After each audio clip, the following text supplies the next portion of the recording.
এ নিয়ে আলোচনার জন্য এই মুহূর্তে বরিশাল সিটি কর্পোরেশনে আছেন সহকর্মী অপূর্ব অপু। তার সঙ্গে যুক্ত হচ্ছেন সিটি কর্পোরেশনের প্রধান নির্বাহী কর্মকর্তা মোহাম্মদ রেজাউল করিম। সরাসরি চলে যাচ্ছি অপুর কাছে। অপু, ধন্যবাদ আপনাকে। আপনি জানেন যে বাংলাদেশ ভূতাত্ত্বিক জরিপ অধিদপ্তর এবং জার্মানির একটি সংস্থার আলাদা আলাদা জরিপে জানা গেছে যে বরিশাল প্রতি বছর 1.66 মিলিমিটার দেবে যাচ্ছে।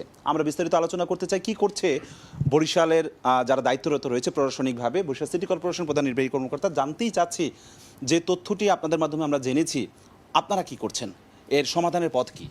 জি, আপনাকে ধন্যবাদ। আসলে আমাদের দুইটা ওয়াটার ট্রিটমেন্ট প্ল্যান্ট আছে। প্ল্যান্ট দুইটা দীর্ঘ 2016 সালে যদিও কাজ শেষ হয় এবং 2018 সাল পর্যন্ত এটা পরীক্ষা চলে, কিন্তু যে পরিমাণ পানি উত্তোলন করা হতো সেই পরিমাণ উঠেনি, যার জন্য এই ট্রিটমেন্ট প্ল্যান্টে পড়েছিল।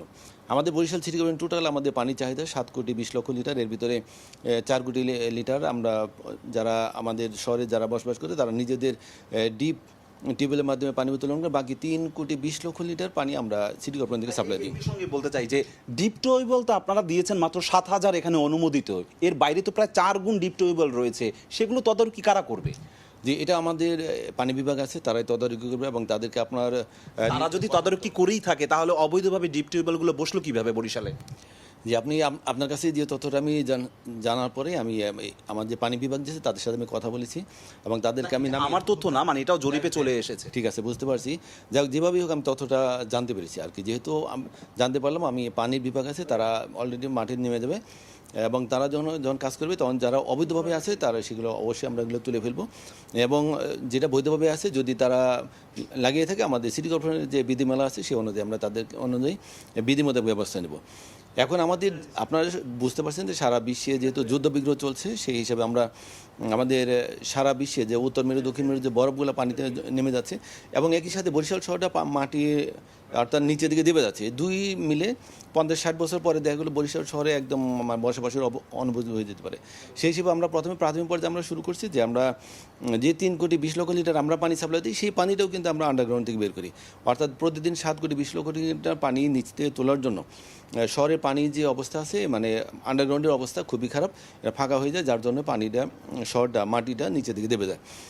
এই জন্য আমরা এই দুইটা ট্রিটমেন্ট প্ল্যান্ট আমরা উদ্যোগ নিয়েছি এবং খুব তাড়াতাড়ি একটু বলতে চাই যে এই যে দুটি সারফেস ওয়াটার ট্রিটমেন্ট প্ল্যান্ট দুটি, সেটি তো উদ্বোধনের পরে একদিনের জন্য মানুষের সেবায় কাজে লাগেনি, মানে দুর্নীতির টাকাগুলো কি কে পেল? কেন এতগুলো বছর, প্রায় 10 বছর পর্যন্ত সারফেস ওয়াটার ট্রিটমেন্ট প্ল্যান্ট দুটি আপনাদের বন্ধ রইল? আচ্ছা, এটা কাজটা করছে ডিপার্টমেন্ট পাবলিক হেলথ ইঞ্জিনিয়ার, তারাই কাজটা করেছিল এবং আমাদের সিটি কর্পোরেশন ওই সময় যারা ছিলেন তারা কাঙ্ক্ষিত পরিমাণে সেবা না পাওয়া, অর্থাৎ কাঙ্ক্ষিত পরিমাণ পানি 16 মিলিয়ন লিটার এক একটা ট্রিটমেন্ট প্ল্যান্ট থেকে ওঠার কথা ছিল, কিন্তু পানি উঠেনি। একটা দিয়ে উঠছে 4 থেকে 5 মিলিয়ন লিটার, আরেকটা দিয়ে 2 থেকে 2.5 মিলিয়ন লিটার, অর্থাৎ যার জন্য সিটি কর্পোরেশন ওই সময় এটা নেয়নি। তারপর যেহেতু আমরা একদম রেডি করা, আমরা সিটি কর্পোরেশন থেকে একটা বিশেষ বরাদ্দ পাই, বরাদ্দ পাওয়ার পরে আমরা দুইটা ট্রিটমেন্ট প্ল্যান্ট বিশেষজ্ঞ আসার পরে তারা কাজ শুরু করে এবং আমরা খুব তাড়াতাড়ি এই মাসের ভিতরে আমরা একটা ট্রিটমেন্ট চালু করতে পারবো, আরেকটা খুব হয়তো 2-1 মাসের ভিতরে আমরা শেষ করতে পারবো।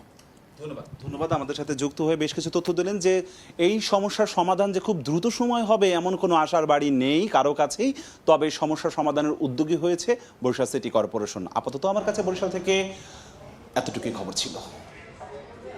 সরাসরি যুক্ত ছিলাম বরিশালে।